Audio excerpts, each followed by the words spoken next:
ಶೇಕಡ 94.56 ಅಂಕಗಳೊಂದಿಗೆ ಕಳೆದ ಸಾಲಿನ ಎಸ್ಎಸ್ಎಲ್ಸಿಯಲ್ಲಿ ಅತಿ ಹೆಚ್ಚು ಅಂಕಗಳನ್ನು ಗಳಿಸಿದ ಕುಮಾರಿ ವೈಷ್ಣವಿ ಕುಂಬಾರ್ ಹಾಗೂ ಶೇಕಡ 94.06 ಅಂಕಗಳನ್ನು ಗಳಿಸಿದ ದ್ವಿತೀಯ ಸ್ಥಾನವನ್ನು ಪಡೆದ ಪ್ರವೀಣ್ ಹೊಸೂರ್ ಇವರಿಗೆ ವೇದಿಕೆಯ ಮೇಲೆ ಸತ್ಕಾರ ಸಮಾರಂಭ ನೆರವೇರ್ತಾ ಇದೆ.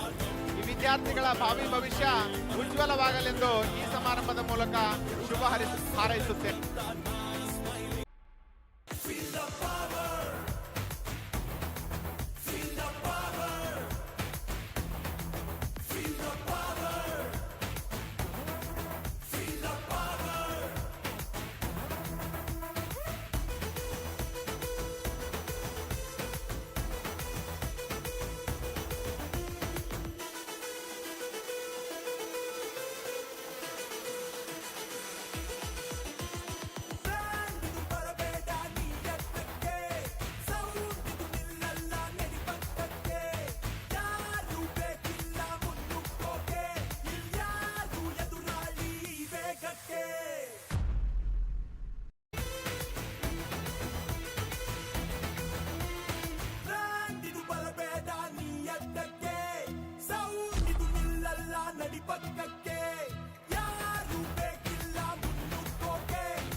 ಆತ್ಮೀಯರಿಗೆ ತುಂಬು ಹೃದಯದ ಧನ್ಯವಾದಗಳನ್ನು ಸಲ್ಲಿಸುತ್ತಾ ಈ ವರ್ಷದ 11ನೇ ವಾರ್ಷಿಕ ಸ್ನೇಹ ಸಮ್ಮೇಳನ ಹಾಗೂ ಪ್ರತಿಭಾ ಪುರಸ್ಕಾರ ಸಮಾರಂಭ ಸ್ಪಂದನಕ್ಕೆ ವಿರಾಮ ನೀಡ್ತಾ ಇದ್ದೀವಿ.